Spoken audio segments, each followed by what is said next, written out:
नमस्कार दोस्तों, आप सभी का स्वागत है मेरे चैनल एस्ट्रो वैदिक कोच में। आज मैं बात करने वाला हूँ केमद्रुम योग के ऊपर। जी हाँ, केमद्रुम योग नॉर्मली सभी लोग कहते हैं कि केमद्रुम योग जो है वो चंद्रमा के ऊपर लागू होता है, बट ऐसा नहीं है। कोई भी ग्रह हो उसके आगे एक घर आगे और एक घर पीछे अगर कोई प्लैनेट नहीं है, अगर कोई भी ग्रह नहीं है तो वो ग्रह जो है केमद्रुम योग में आता है। अगर प्लैनेट त्रिकोण में बैठा हो, जैसे लग्न 5 और 9 भाव में कोई भी प्लैनेट बैठा हो और उसके आगे और पीछे कोई ग्रह नहीं है, तो फिर केमद्रुम योग का विपरीत फल ज्यादा दिखता नहीं। लेकिन उसके अलावा कहीं भी चंद्रमा बैठे तो केमद्रुम योग दिखता है। अब इसका सिग्निफिकेंस समझते हैं, इसका मतलब क्या होता है। शास्त्र में लिखा हुआ है कि केमद्रुम योग जिनका होता है, स्पेशली चंद्रमा जिनके केमद्रुम योग में होता है, ऐसे लोग दरिद्र होते हैं, ऐसे लोग अपना काम ठीक से कर नहीं पाते, डिसीजन मेकिंग में बड़ा प्रॉब्लम होता है, इनकी सोच जो है ना वो अलग थलग पड़ी रहती, यानी कि समाज व्यवस्था में बाकी लोगों से इनकी सोच बिल्कुल भी नहीं मिलती। बट इसका बहुत पॉजिटिव साइड है। सपोज किसी का चंद्रमा एकादश भाव में बैठा हो, ठीक है, और केमद्रुम में बैठा हो, न 10वें घर में कोई ग्रह है, न 12वें घर में कोई ग्रह है, तो ऐसा व्यक्ति अपने इनकम को लेकर बहुत सारी चिंताएं करता है। ऐसा व्यक्ति अपने दोस्त बनाने को लेकर बहुत ज्यादा ही गहन चिंताएं करता है। ये जल्दी सबके साथ एडजस्ट नहीं हो पाता। इसके साथ एक बड़ी समस्या ये भी होती है कि इनके सोच जो होती है वो बहुत ही अलग होती है। अगर चंद्रमा एकादश भाव में है और केमद्रुम योग में है तो व्यक्ति अनकन्वेंशनल इनकम सोर्स को छोड़कर कुछ अलग सोचता है, और इसीलिए ऐसे लोग लेजेंड होते हैं। अगर किसी के कुंडली में गुरु केमद्रुम में पड़ा हुआ है और वो त्रिकोण में नहीं है, तो ऐसे व्यक्ति का ज्ञान जो होता है ना वो आउट ऑफ द बॉक्स होता है। Out of the box in the sense कि ट्रेडिशनल चीजें तो वो पढ़ता है, लेकिन ट्रेडिशनल चीजों से वो हटके कुछ बाहर अपना ही एक फॉर्मूला बनाता है। जैसे अगर आप देखेंगे भगवान ओशो, उनका थॉट प्रोसेस कुछ वैसा ही है। हालांकि उनका गुरु केमद्रुम में नहीं है, लेकिन फिर भी मैं कहना चाहता हूं कि ज्ञान के उस लेवल पे इंसान जा सकता है जिस लेवल को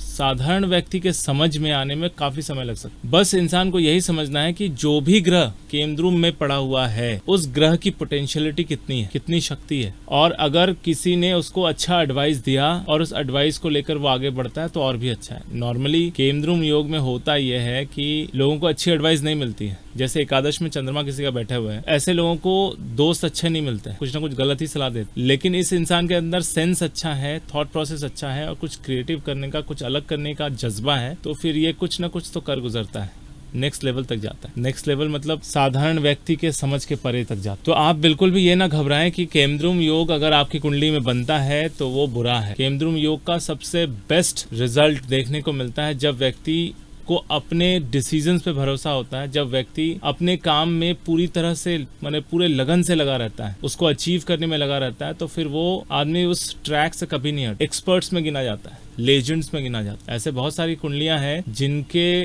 ग्रह जो हैं, बहुत सारे ग्रह केमद्रुम में। अक्सर आपको दिखेंगे केमद्रुम वाले जो होते हैं ना, अच्छे आर्टिस्ट होते हैं, अच्छे वैद होते हैं। अगर केमद्रुम योग पंचम भाव में बन रहा है या छठे भाव में बन रहा है तो ऐसे लोगों को ना हीलिंग का बहुत अच्छा उनके अंदर गुण होता है, ये दूसरों को बहुत अच्छे से हील कर। अगर छठे भाव में चंद्रमा केमद्रुम में पड़ा हुआ है तो ऐसे व्यक्ति मेडिसिन या दवाइयों के प्रति अलग से रुचि लेता है और बहुत अच्छी दवाइयां खुद भी विकसित कर पाता। अगर शुक्र का प्रभाव कहीं से उसके ऊपर है तो और भी बेटर रिजल्ट दिखता है। वो ऐसी दवाइयां बनाता है जो बहुत बड़ी समस्या का समाधान कर दे, बहुत बड़े बीमारी का इलाज ढूंढ के निकाले। तो आप भी देखिए, आप भी चेक कीजिए कि आपकी कुंडली में केमद्रुम योग कहीं बन रहा है कि नहीं। किसी भी ग्रह के ऊपर केमद्रुम योग बन रहा है। अगर गुरु में बनता है तो आप एक्स्ट्रॉर्डिनरी ज्ञान वाले होंगे। अगर शुक्र में बनता है तो फिर आपके अंदर एक स्पेशल एबिलिटी होगी, जैसे क्रिएटिव चीजों को करने की एबिलिटी होगी। धन कमाने का अलग ही सोर्स ऑफ इनकम, अलग ही रास्ता आप चुनेंगे। हालांकि सूर्य कभी केमद्रुम में नहीं जाता, क्योंकि सूर्य के आगे या पीछे कोई ना कोई ग्रह रहता है। रेयरली शुक्र और बुध केमद्रुम में जाते हैं, बहुत रेयर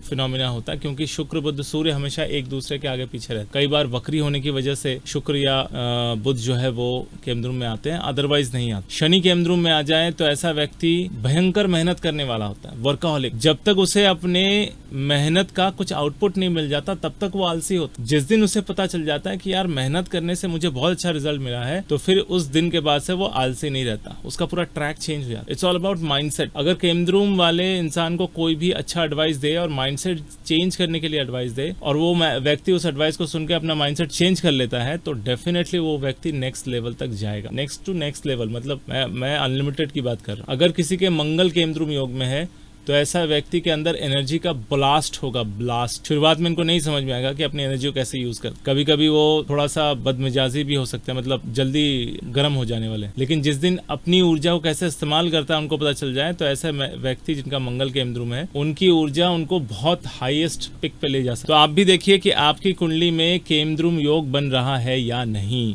अगर बन रहा है तो समझ लीजिए वो प्लैनेट आपको लेजेंडरी इफेक्ट दे सकता है। उस प्लैनेट की सिग्निफिकेंस को समझिए, उसके वो कौन सा कारक ग्रह है आपकी कुंडली में उसको समझिए, और अकॉर्डिंग टू दैट प्लैनेट आप अपना बिहेवियरल चेंज कीजिए। बिहेवियर चेंज करेंगे तो डेफिनेटली आने वाले समय में भविष्य भी आपका बदलता जाएगा और आप काफ़ी ऊंचाइयों तक अपने जीवन में पहुंच। तो आपको मेरा वीडियो कैसा लगा कमेंट करके ज़रूर बताइए। अगर अच्छा लगा तो लाइक कीजिए, दोस्तों के साथ शेयर कीजिए। अगर आप मेरे चैनल पर नए हैं तो सब्सक्राइब करना बिल्कुल ना भूलें। मेरा ये वीडियो देखने के लिए आपका बहुत बहुत धन्यवाद।